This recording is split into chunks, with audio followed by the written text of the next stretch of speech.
Hey guys, so if you're watching this video, most likely it's because you are in a Wednesday class. I apologize, but I am not going to be at school today. So I know some of you are like,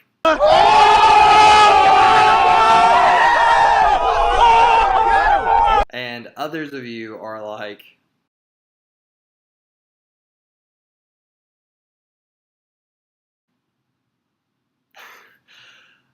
but my main thing is I want to make sure we're still making progress on our unit. So what we need to understand is we're going to shift gears a little bit. We've been talking about the Pacific Theater a lot. Well, now we're going to move from the Pacific to Europe. Now, in Europe, we have a lot of different actors. We have Germany as the Axis power, and then we have people such as the United States who are going to fight in this portion of the war, the British who are going to fight in this portion of the war, the Russians who are going to fight in this portion of the war, and resistance movements in all different countries in the Axis powers. Okay, so there's a lot of intricate moving pieces. Today we're just going to focus on the expansion of Germany. So I'm sure Ms. Archer's already said, but what I need you to do, I need to make sure that you have the notes from the first day that we started this unit. On the very back is a map of Europe. You are going to title this map the expansion of Germany. So, after you've titled this map, we need to make sure that we go over a couple of vocabulary words that are going to be very important. The first thing is you need to understand the idea of the Aryan race. Okay, this is a theory that the Nazis had that believed that the Germanic people, or the people of Germany, were the superior race of the world.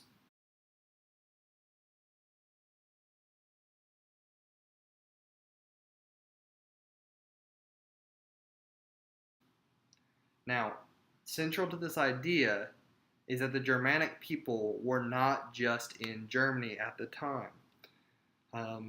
Hitler would centralize this idea on the fact that Germanic people were in places such as Austria and in Czechoslovakia.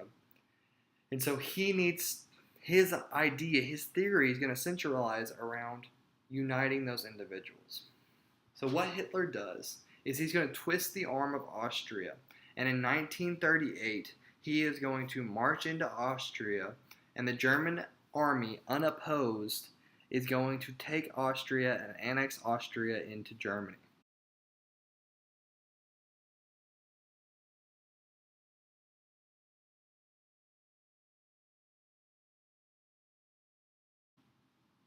This is going to make Germany a little bigger.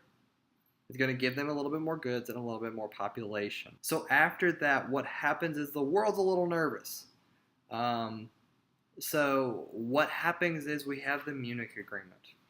Now remember, guys, the Allied powers don't want World War I to happen again.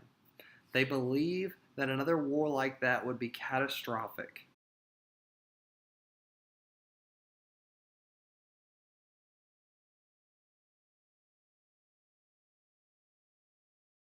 Many lift up this idea and believe, hey, this is going to stop us from going to war again. Think about that. That's just dumb. What they don't know is they don't understand fully Hitler's intentions. So what happens is Hitler goes from there, and later that year he is going to take over Czechoslovakia also in 1938.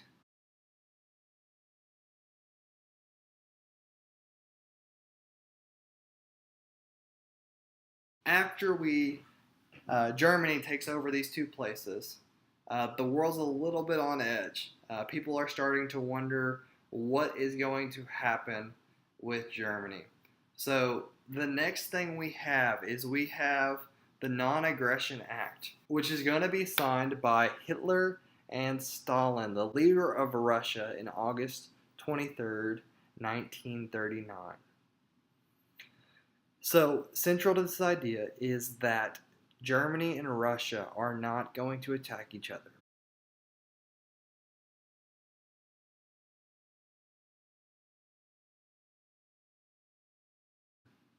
What is important to understand is that while there are other countries such as Britain and France and America which centralize their ideas upon the thought that we don't want a second world war.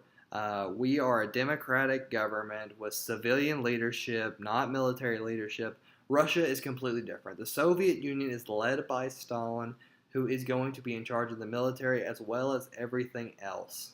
He is going to very much look more like the governments of Germany and Japan than he will the governments of America, Britain, or France. So this deal, he believes, is a 10-year deal where there will be no fighting between Germany and Russia. Also in this deal is the idea that Russia can take half of Poland and Germany will take half of Poland.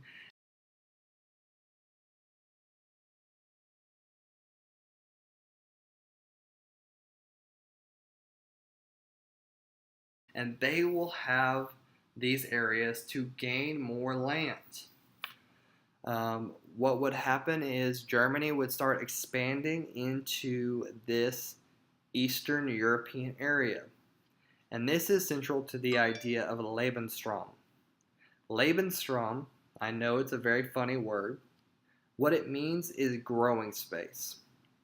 And it was the idea that Germany needed this growing space so the Aryan race could flourish.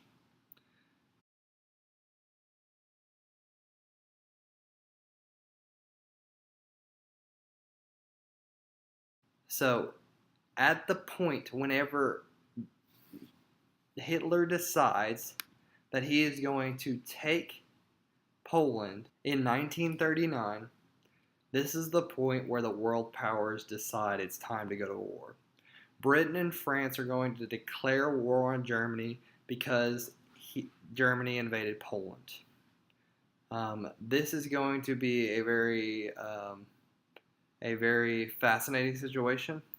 What's going to happen is Germany has this pact with Russia, so they don't want a two-front war again. They saw what happened in World War I when they had a two-front war. So right now, Russia is at peace with Germany. So Germany's going to turn around, and in 1940, they're going to invade France. They are going to invade the northern and western portion of France, closest to the United Kingdom and to Spain. They're going to take this area, and what they're going to name it is the Vichy government. They set up a government that is a puppet government that works for the Nazi Party. So, what they also do is after they create this Vichy government, they take this place called Alsace-Lorraine. Alsace-Lorraine is a place that they believed Germanic people were living in France, and so they take this area and they decide that this is going to be part of Germany, and they annex that into Germany.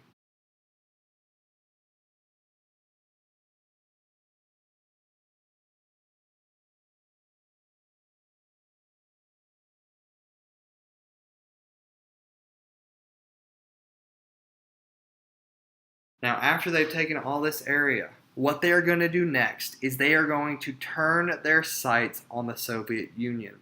Hitler's whole plan with the non-aggression pact with Stalin was to use it until he needed to actually enter the Soviet Union. So, what he would do is he would move in and start to attack the Soviet Union. Hitler does this in December 1940, naming the operation to take the Soviet Union as Operation Barbarossa.